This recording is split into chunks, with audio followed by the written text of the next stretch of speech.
Thank you very much for being with us today. Thank you, Ray, for inviting me. It's a pleasure to be here. Absolutely. I just want to let you know, let me try that again because my chair is making noise.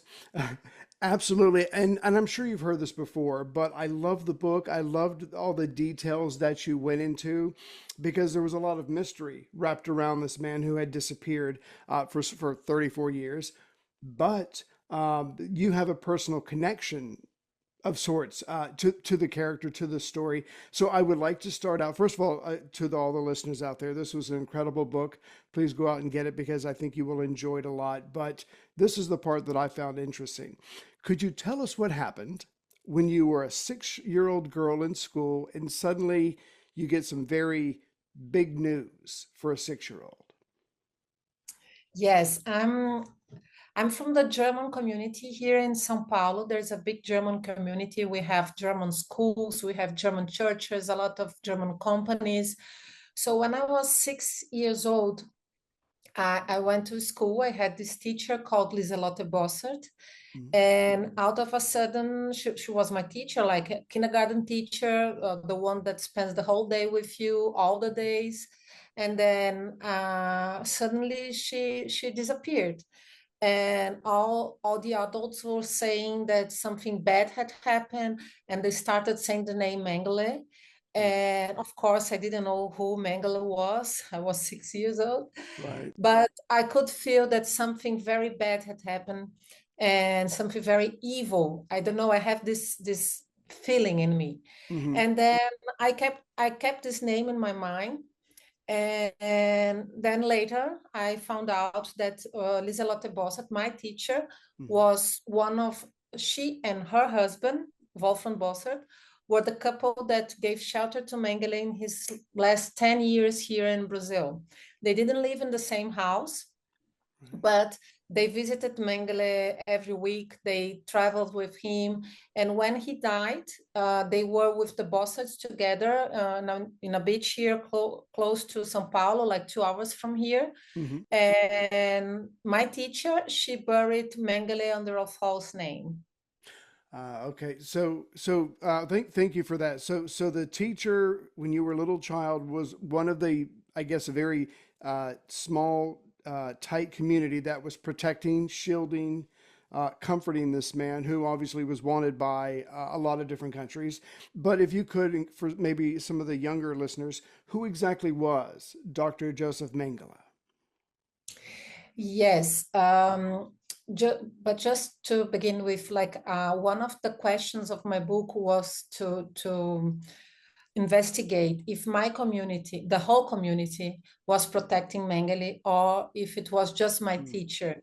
right. So I found out that it was my teacher and her husband and very few people. So I'm very glad about that because otherwise I would be very worried that my community knew about this and was sheltering this Nazi criminal.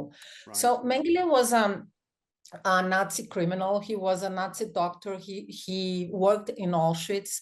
Auschwitz, the biggest concentration camp in Poland. Hmm. And he was a doctor there, an SS doctor, and he sent thousands of people to the gas chambers. And also he became very famous because he did a lot of experiments on people, on especially on twins. So he did some horrible experiments, suing people, suing small children together, trying to make them CMEs. He plucked the eyes of small children to send them over to Berlin so they could study if they how they could make a brown eyes to look blue eyes, for example. And he did a lot of experiments because in his thoughts, these people were going to die. Hmm. So he could use them like as guinea pigs because they were going to die anyway. So he could do a lot of experiments on them. Right. So that's why he became so famous. And he built up like an extermination camp inside the extermination camp because he managed to assemble like hundreds of twins in Auschwitz, and he could do whatever he wanted. So he became very famous about this because of this, and also because he was 34 years on the run. Right. And we're going to get to some of the twin stuff later and some of the experiments. But so I guess when a train of prisoners shows up, he takes a look at them, and some of them are strong enough to work. The rest of them are not. And I guess the ones that aren't strong enough to work, they're immediately eliminated because what's the use of keeping them around? And you're right. He, did he have this obsession? I'm trying. When I was reading your book about the twins, it's like is he trying to play God? Is he trying to tamper with their genetics? Is he? I know one thing that the Nazis were obsessed with was trying to literally biologically prove that Jews were inferior, and they wanted to be able to go. They wanted to be able to point at something to go, see, they're inferior. But there was so many bizarre experiments that he wanted to do. He didn't just do that. He did a lot of things, and like you were saying, a lot of it was cruel because you normally wouldn't be allowed to do these things to other human beings, but they didn't see them that way. Yes, exactly. Like Mengele was a doctor and he had a PhD in this field, but he also had a PhD in anthropology. And when I was researching my book, I thought this was a bit weird because nowadays we don't see many doctors that are also anthropologists, right? Right, right. So, but like then I researched a lot about this, and this made a lot of sense in this period because they were trying to prove like with measurements and with science, let's say so in commons, Hmm. that some races, biological races, as they saw it, because we know that this doesn't exist, like the pure race this doesn't exist. Right. But what they were trying to do, this ideology, this Nazist ideology, was to try to prove that some races, the Aryan race, was superior than other races. Mm. So that's why they measured everybody, like all the guinea pigs, they measured everything. Like the twins, the small children, spent lots of hours in the cold in Poland. Imagine Poland in winter, and Right. they had to spend a lot of hours like naked just to wait Mengele to measure, to have all the measurements. What was he trying to do? He was trying to prove, like to get some scientific, let's say so, proof that one race was better than the other. And in this case, he was trying to prove that the Aryan race was better than the Jews. This is Right. completely absurd today, we know that, Yeah. but this was the ideology at this Right. time. So that's why he did this. Right. And what really comes across in your book is this is a very you can just when as I'm reading through your book, I'm just picturing the lab. It's very basic. He's got his coat on. He takes himself very seriously. He's treating these people like they're animals, but it's not like he's cold, he's cruel, he's calculating. He's not like he's slapping people, he's not yelling at people. He's very meticulous. And in some ways that made it more scary as a reader. So I can imagine that might have been even more scary for these little children who have no idea what's going on. So clearly, he was a bad guy. He was a horrible human being. Having said that, going back to your teacher for a second, did she know who she was hiding? I mean, because that you've got to think that that would be one of the first questions the cops or whoever would want to ask her. Did you know what this man had done? So let's answer this in parts. First of all, yes, she knew who he was.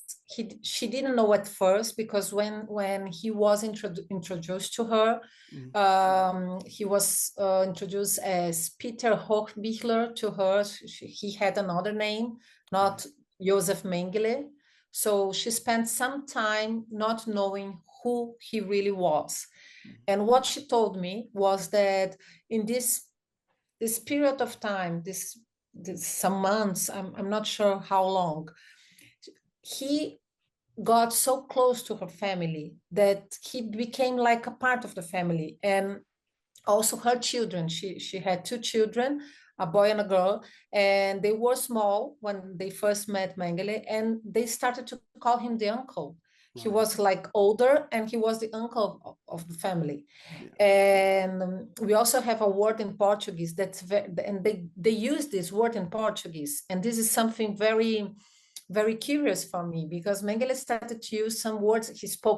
They spoke all German altogether, but Mengele started to use some Portuguese words, Right. and like they mixed it up. I think it's very common if when you are an immigrant or expat, like you start using some words in the other language. Right. And this is very common in the German community. I know from myself, we do this in my house, like with my parents and so on, but my great parents. But Mengele also did this, and with the Bossards, the children called him Chichiu, which is more than uncle. It's like more. It's something affectionate, Mm-hmm. something that when you have a great bond with the person. Right. So this was something very interesting for me.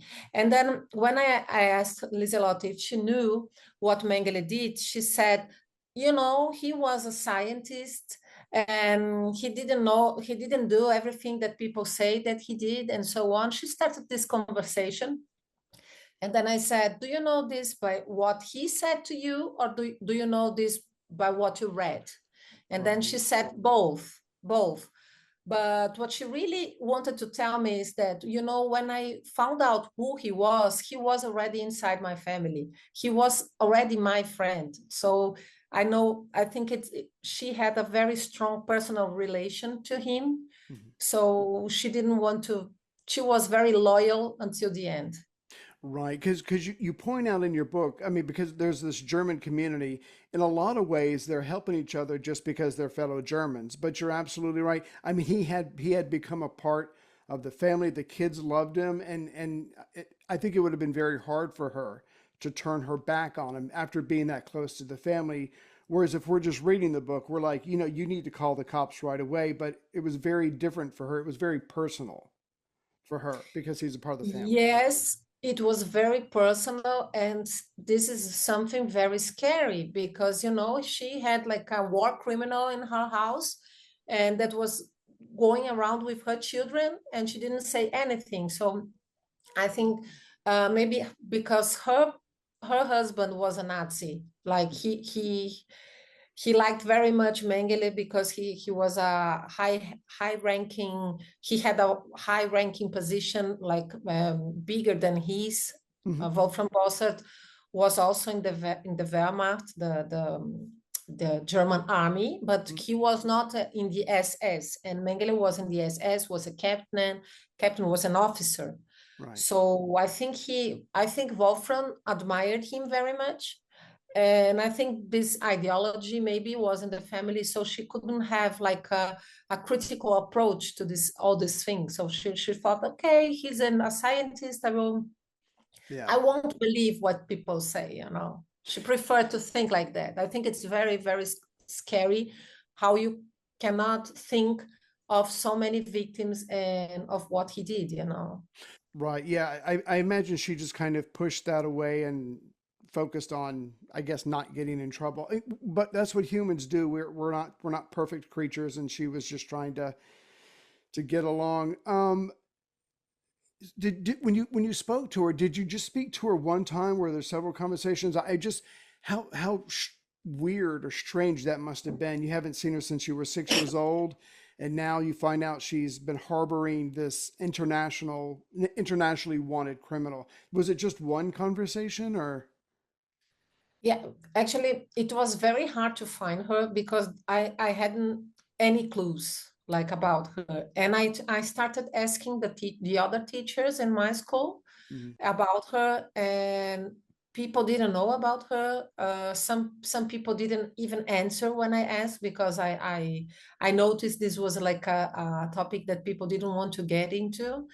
And then I spent many months trying to reach her, and Mhm. I couldn't even find out if she was still alive because when I talked to her, she was already 90. Wow. Okay. But I spoke to the do you say principal, the school Hmm. principal? Yep. Yeah, I managed to find him, and then I interviewed him, and then we spent a lot of time together. And he was the principal at this time when the police found out that Mengele was buried here in Brazil in 1985. Hmm. And then he told me, yes, I know that she's still alive because there's a meeting every year in the town hall where like German immigrants meet, and she always there. So she must be Right. alive. Wow. And then I thought, oh my God, I tried to call her number because in the police papers I could find her number, Hmm. but no one picked up. And then I decided to go to her house myself. Wow. Right. Very brave. Yeah. Then I went there on a Sunday morning, and like the street was empty, Mhm. and I just saw someone watching television like on the first floor. And then I rang the bell, and then no one answered. Then I rang again, and then out of a sudden, someone came out from the balcony and said, "Who is there?" And then I just thought, "Oh my God, she's still Oh, alive." wow. And then it was like meeting a fiction character live, you know. Right. And then I said, "Hi, it's me, it's Bettina, your former student." And then she asked me, what do you want with me? I said, "Come down, then I talk to you." And then Hmm. I think I started calling her Tante Liselotte. Like it's always something that you say when you're a child. So I think Tante is like auntie. Hmm. And then I think she got curious, and then she came down, and then we started talking. She Right. was nice to me, like in the beginning, and then I explained to her, I'm also a journalist, and I'm writing a book on Mengele, and so on. And then she said, "I don't talk about this." And then I said, "Okay, I see, but I wanted to know like your view. You have our to explain the view from the German community. Could you please tell me a bit more, because I want to know your view, and Mhm. I want to know that." And she insisted that she didn't want to talk about that. But Right. then she started talking, and then she explained to me how she came to Brazil, why she came to Brazil, and so on. And then we managed to keep a conversation. Hmm. But then after like half an hour, she started threatening me. And she Wow. said to me, "This is a very dangerous case. I think you should like try to find another topic to write about. I think I don't want a former student of mine to get hurt." And then she was very creepy. Right. She No, that's started to be very yeah. creepy. Right. And then I pretended that I didn't notice anything, but I was scared, of course. Right. And then we kept talking for another half an hour, but she was threatening me a lot. That. I mean, I can understand her fear, but that's a pretty intense response. What year was this? When you spoke to her?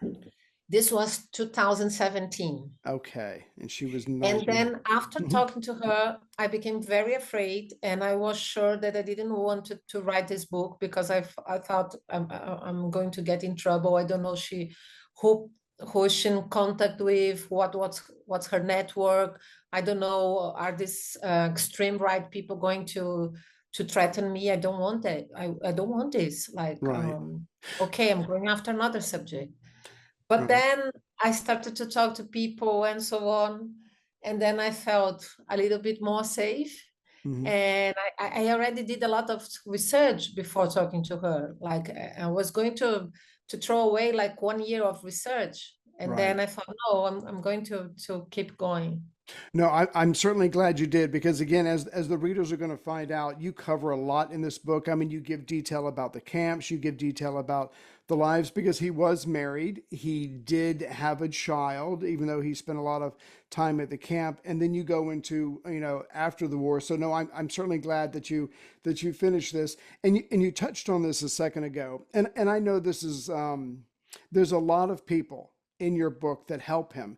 But could you maybe just give us an idea? of some of the people, some of the people in the network who were, I guess, German in South America. And even though they knew who he was or what he had done, they decided that they were going to help him and try to keep him from getting arrested, getting caught, or being sent to, I guess, The Hague or whatever. Who were some of the people that actively uh, shielded this man from getting caught?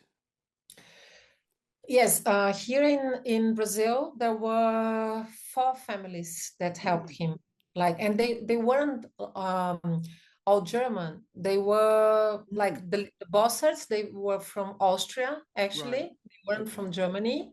So there was the Bossards. There was also uh, the Wolfgang Gerhard, the Gerhard family. Mm, Wolfgang Gerhard was his first contact here in Brazil, and this was a Nazi sympathizer. He was his first contact, and he arranged all the families that Mengele lived with. Like later, all his friends. He was very worried about Mengele well-being. You mm-hmm. know. Right. So this guy and Mengele, he was so worried about Mengele's well-being that he was Austrian, Wolfgang Gerhard. He was Austrian. So when he went back to Austria in 1971, he gave all 70. I'm not right sure about the year. I think Mm-hmm. early 70s. Right. He gave his documents to Mengele so he could live with his Brazilian documents because Wolfgang Gerhard wasn't going to use these all these papers in Austria. Mm-hmm. So Mengele could live here with his documents, and he was buried under the name of Wolfgang Gerhard, who was Oh, right. 14 years younger than Mengele. So this is something also that very curious because how didn't the police like notice that the body was 14 years younger than it Yeah. was on the document, and also the coroner and also so many people. So this story had a lot of times that Mengele could have been caught even when he was dead. Right. So there are many times that I think so. And also there was another family, the Stammer family. Mm-hmm. They were Hungarian and they were Nazis. They came from Hungary Right. because they were fleeing the communism in Hungary, Mm-hmm. and so they came to Brazil. And so Hungarians and Austrians, they met together here in São Paulo, all the expats. They Right. they went together because they were like they used to be an empire together. So they Right. had some connections. And here in São Paulo, they went together to the same parties, to the same clubs, and so on. So that's how Wolfgang Gerhard met the Stammers. Uh, And with the Stammers, Mengele lived for 13 years. mm, Like, yes.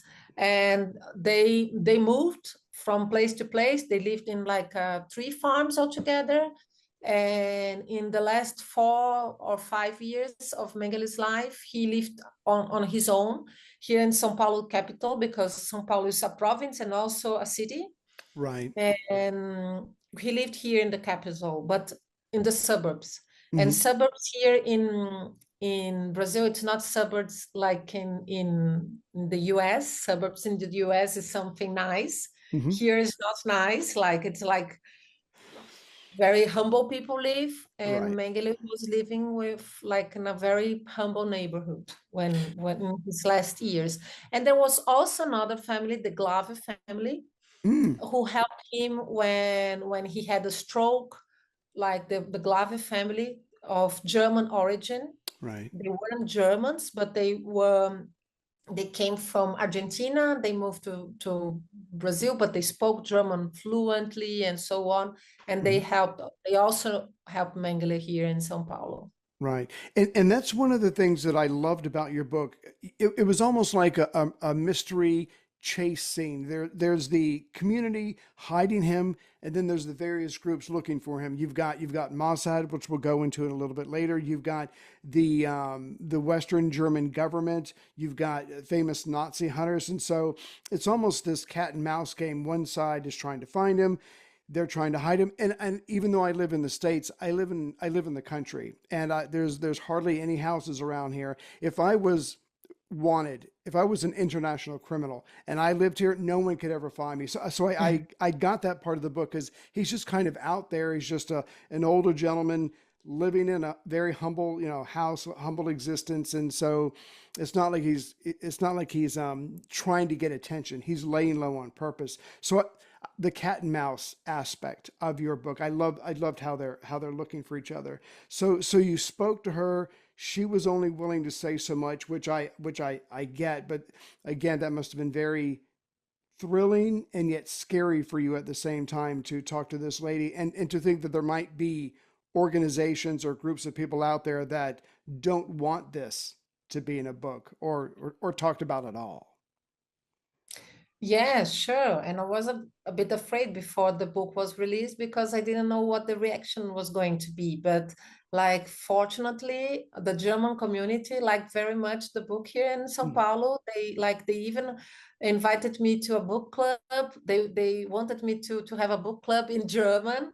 And I Right. said, no, this is too much for me. Let's do this in Portuguese. But I was very glad that the people like from the German community loved the book. Like this was important to me because my child goes to the same school that I used to go. I didn't put the Wow. name on the book because I think it wouldn't be good for the school. So Mhm. I was afraid maybe is she's going to be expelled from the school. What's going to be the reaction of the other parents or of the other families nowadays? And Right. people like the book, so I'm very relieved. Absolutely. And if anything, your story is another reminder of how World War II or the effects of World War II are still very much with us. Some people talk about it like it's happened a long time ago, but there are people who lived through that who are still alive, and yeah, they're still sensitive about it.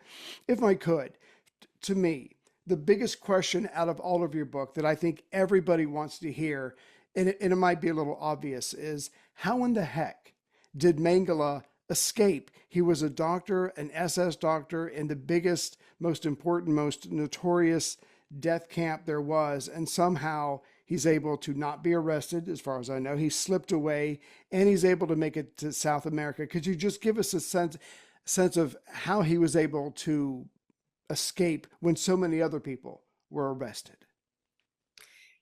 My theory is that like Mengele's cape like was like when you have an airplane accident that just not just one factor. There are Right. many factors that contribute to this. Mm-hmm. So I think he was successful because of many factors.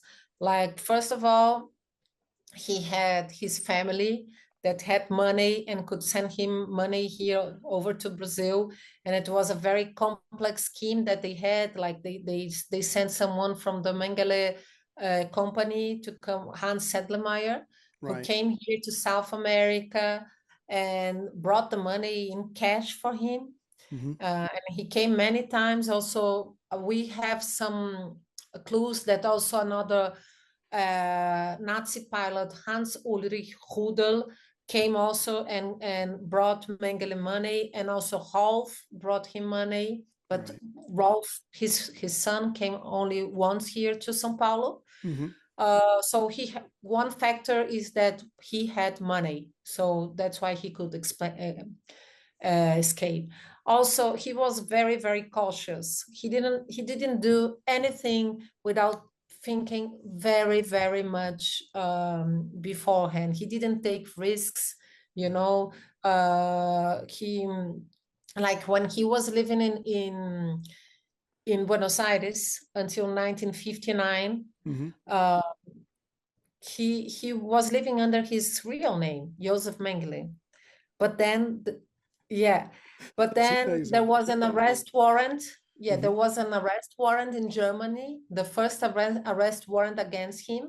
And then he thought, oh my God, the government here in Argentina can extradite me to Germany, so I cannot stay here. What did he do? He went to Paraguay, which is very close. Right. And there's also a German community, and also there a Nazi community. Mm. And then he went there, and these Nazi friends helped him, and so he got the Paraguayan citizenship. Right. Oh, To get the Paraguayan citizenship, you needed to live at least 5 years in Paraguay. But his friends said to the authorities that he was already living 5 years in Paraguay.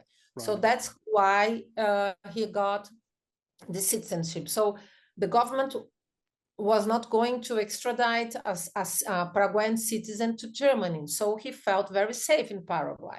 Right. And at this time, he had his wife and his stepson. They were still living in Buenos Aires. Hmm. So he could go back to Buenos Aires and visit them and so on and go back to Paraguay. So he was safe. He felt safe. Right. But then one big thing happened and changed everything. Hmm. This was the kidnapping of Eichmann in 1960. Right. This was something so spectacular that even became a movie.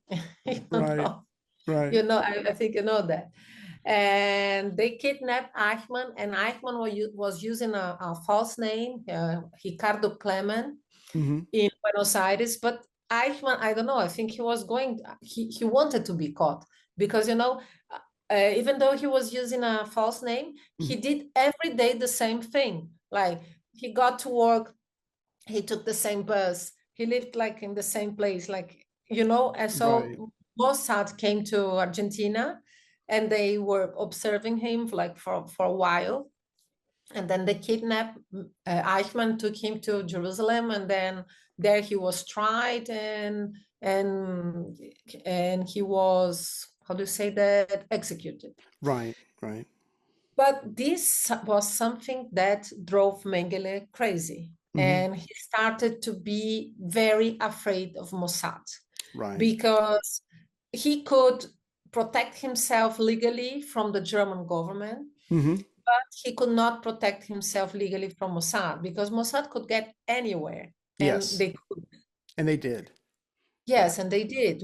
We can see that, like from the Yes. pagers in Hmm. Lebanon. This is Right. something that very recent. So we Yes. know what Mossad is capable of doing.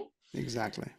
Of course, Israel didn't admit this, but I'm sure that in 10 years, we will open Mossad archives, 10 or 20 years or 50 years. We Right. will open Mossad archives and we will find everything. The Hmm. same way with Mengele, I open Mossad archives. It's many things are there. Right.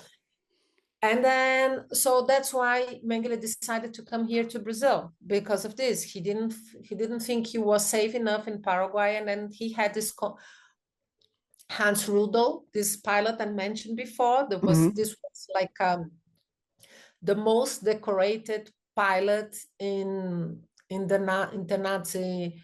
Um, how do you say this? The Air Flu- Force. the Air Force. Yes, Hmm. exactly, Hmm. exactly in the Air Force. Right. And then Rudel had this contact here in Brazil, Wolfgang Gerhard. And so Mengele came in October 1960.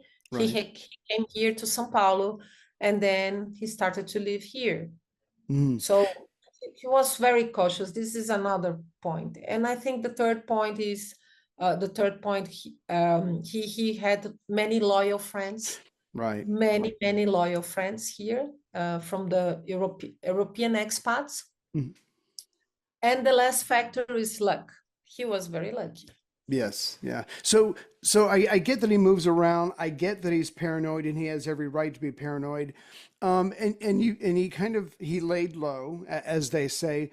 Um, did you get the sense that even though he's afraid, he's always looking over his shoulder? Did you get the sense that overall he's enjoying life? He's okay. He's got friends, people that he sees on a regular basis. Did he?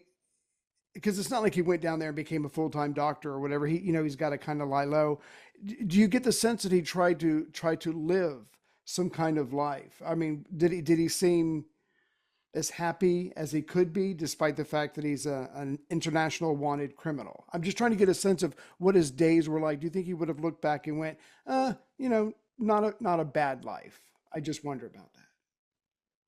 In the 80s, like when all this story came up, Hmm. that the police finally found out that Mengele was buried here in Brazil. This was 1985. Right. Rolf Mengele, his only son, gave interviews, and he gave an interview to Bunte magazine, the German magazine, and he said that his father had a very miserable life Mm. and a very sad life and so on. But then I read dozens of letters that Mengele either wrote or he received, and these letters were in our Federal Police Museum in Brasilia, Brazil's capital. It's 1,000 kilometers from here, Right. and I found these letters. They were all in German, and then it was so interesting reading them because Mhm. you could have a sense of his daily life, and I didn't find anything that I was expecting. I found something completely different because what I was going to expect. I was expecting like someone that had some regrets or something, someone that would think about what he did in Auschwitz and what he did to other people, and there was nothing there. But Right. I found many, many things that I wasn't expecting. For example, some funny things that Mengele loved soap operas. Hmm. And Brazil is very famous for soap operas, especially in the 70s, And Right. he said that he loved watching them like every night, and that he loved eating salad because he wanted to keep fit. Hmm. And so many things. And the sense I have in his letters is like he was someone that was very worried about his friends, and that he loved keeping in touch with people and discussing things, and he liked speaking in German, and he had like a high culture, and he loved reading. And we have a German bookstore here in São Paulo, the only all German bookstore in Latin America. Right. And I went there. I went there like 3 months ago with a Dutch reporter that was doing a report on my book, Hmm. and the owner was there. And we met the owner, and the owner said that Wolfram Bossert was always there in this bookstore, and so on. So Mengele had access to many German books while he was here in Brazil. He could manage to read um, uh, Büchner's biography. Like he could read many good stuff, Right. and he was someone that had a high culture. It Mm. was not that he went to live somewhere very, very far and he didn't have contact to his culture anymore. It was not like that. Right. And also, he used to go to waterfalls, he used to go to the beach, he used to go to the farmhouse with his friends. He loved his children. He built a boat for the children. There's a picture Mm. in my book showing that, like the uncle with the kids, Right. like rowing, and he did this boat. So I don't know. I don't think I agree with Rolf. I think he did. I think Mengele complained a lot in the Hmm. end of his life, but also he did many nice things that people I enjoy doing, like meeting friends, Hmm. drinking wine, going for a travel, for a trip, Hmm. and reading books, going for a walk with your dogs. Right.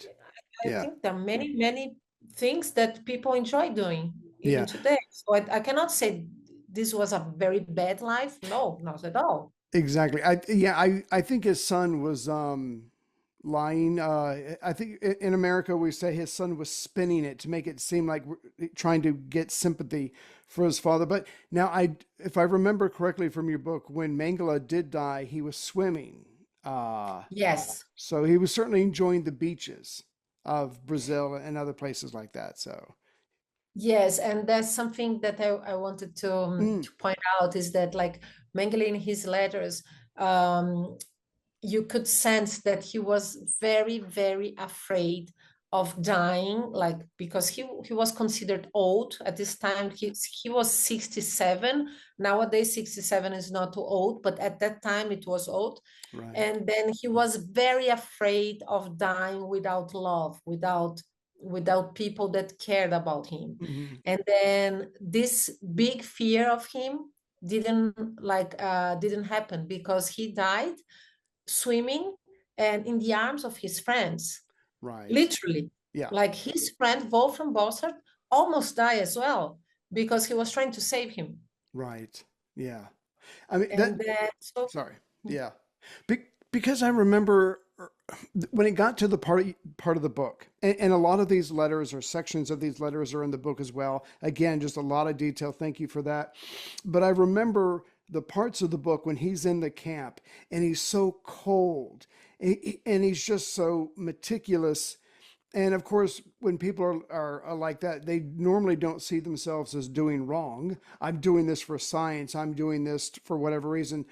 And so years later, when he's in Brazil, I imagine there's not a lot of guilt. I was doing research. I was doing what doctors do or whatever. So I'm sure he excused himself from all the horrible things that he did because it was in the name of science, I guess. exactly, he pictured himself as a scientist, but let's be clear, he didn't advance science in any way. Yes. And also he was a racist, like a racist in this like the most perfect sense of racism, Right. like because he thought some races were better than the others. And here in Brazil, he brought his racism with him, Mm-hmm. but not against Jews, but against Black people. Mm-hmm. Because where he lived, there were lots of Black people. There are many Black people here in Brazil. Right. So he kept saying like you to his gardener, for example, you don't talk to Black people. They are not nice. Like Right. Something. so you could Something. sense this, Yeah. that he kept his same prejudice and so on until the end. Right. So again, we've barely scratched the surface of this book. There's so much in there. But my last question to you is, this is obviously one of the situations where the bad guy doesn't get caught. He's able to live a pretty good life. He's swimming, he's walking his dog, he's going to the opera. So not bad. Most of us would like that. But when you were finished researching and you were finished writing, is there anything that stuck with you, or is there any kind of lessons we should learn? Because I remember in the book, Mossad got so close to catching him. Other organizations got so close to nailing to figuring out where he was, but they didn't go that final step. So again, there was a lot of cat and mouse. But is there anything that we should, maybe any lessons we should walk away from after reading your book about either dealing with people like this, or just, I don't know. It was unfortunate that one of the bad guys got away and he got to live out a pretty decent life. Yes, I think there are many reflections we can make from this book, but one thing regarding this is like the merit of the victims, like Mm. they didn't silence. And I think one character in particular, Eva Moses Core, and she Mm-hmm. used to live in the US. Unfortunately, she has passed, Right. but I managed to talk to her Oh wow. in 2017. I think it was 2017, if I'm not wrong. And now I'm in touch with her son, Right. Alex Core. And she for me is my hero, because she managed to gather like more than 100 Mengele twins in 1985 Mm-hmm. in like a time that you didn't have internet. How did she manage this? Like for Right. me it's really amazing, because one of the things of the twins is that many people had like consequences of what Mengele did in Auschwitz, like after decades of the liberation of Auschwitz, they had some health problems until the last days of their lives. Yes. Yes. And Eva Kor, she had health problems. She didn't tell me what, because she said she was not going to tell anyone. Mm-hmm. But she wanted very badly to find out, because her sister, her twin sister Miriam, she Right. had a very bad kidney problem, and she had already did a lot surgery, some operations and so on. She had a lot of operations, but no doctor could find out what she really did, what she really had. And the doctors was asking them like, bring your documents from Auschwitz so we can find out what you have, like Right. your kidney is like a kidney of a 10-year-old girl, like Mm-hmm. and she was 52, I think. And so that's why Eva Kor decided, I'm going to bring all the twins together. So if we talk to each other, maybe we can find out what Mengele did to us, because they didn't know what Right. happened. They were just kids. So Yeah. yeah, so she organized, she with the help of other twins and other organizations, she organized the mock trial in Jerusalem Oh yeah. in 1985, March 1985. And this is something very, very interesting, because you see the power of emotions. When Hmm. when people get like involved in the subject in an emotional way, Right. also the decision makers finally get it, and they decided, like the German government, the Israeli government, and the US government decided it was time to catch Mengele. And Hmm. then 3 months after this mock trial, the German police found out that Mengele was in Brazil. So Right. it took like 3 months after this decision to to get to him, like to unite forces and to get to him. And they decided to do this after the mock trial. And Right. the mock trial was the merit of one twin, Eva Moses Kor. That's an amazing story. I interviewed a gentleman who wrote a book about her, and the one thing that I remember, because if anybody has any reason to be angry, to be full of hate for the rest of their lives, it's these twins, certainly Ava. And I just remember that her powerful message was, I wasn't going to let them destroy me. I wasn't going to let them make me angry for the rest of my life. And so she chose forgiveness. She just, I forgive you, because that was the only way she could be happy and she could move on with her life. And that was very powerful. But you're right. She's literally, before the internet, able to create an international meeting, which of course brings Mengele to the newspapers, to magazines. They're talking about him on television shows. So they eventually do find him, but like you said, it's too late. He's already dead. He's been buried for a number of years. But I guess it's just, I don't know. It's just it was a very powerful story, and you almost wish it was fiction so you could change the ending, because it was like, I wish he had been caught a lot sooner, but that's how it goes sometimes. Yes, exactly. And if it wasn't for the work of the victims, like for this mock trial and so on, Hmm. and it was broadcasted worldwide, Right. we could see. I work at television here in Brazil, so I asked the archives, and I could see the mock trial, Right. and I met, like in coma, some characters that are already dead, Hmm. but I could met them and watch their stories, and they were so powerful, so strong. And Right. if it wasn't for these people, maybe nowadays, until today, we wouldn't have known that Mengele was buried here, very close to me, like Right. 30 kilometers from me, in Yeah. the cemetery. Maybe he was still there and no one would know. So Yeah. he was caught, he was already dead, but at least he was caught, and we knew what happened. Right, because I remember in your book there were so many things about, sometimes people thought he was already dead. No, he might be alive, and so it's better to know than to not know. And so again, and I guess Ava's a good example of, the victims should always be supported and loved and encouraged to work through the trauma in any way that they need to, and to not be afraid of those who hurt them. So she's my hero too. Yes, and so we can also bring this example to nowadays. There are so many conflicts in the world going Hmm. on right now, so we have to pay attention to the victims and to listen to what they are saying and so on. And I think this is a good example in history. Absolutely. I couldn't agree more. Before I let you go, in the background, is that your book? That's the one behind you. Ah, yes, yes, Yeah. I have here also. This is when I Oh, released the book here in Brazil. Here's Mengele, like laughing, but right. I also have the versions of my book in other languages. This was translated to Portuguese from Portugal. It's another language.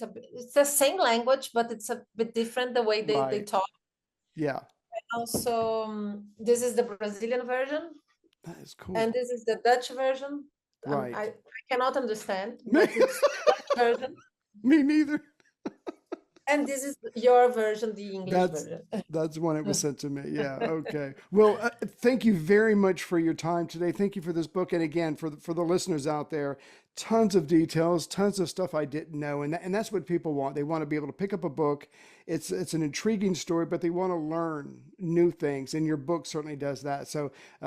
Betina Anton, thank you very much. The book is called Hiding Mengele: How a Nazi Network Harbored the Angel of Death. Thank you very much, and thank you for your time. I thank you, Ray. It was a pleasure talking to you.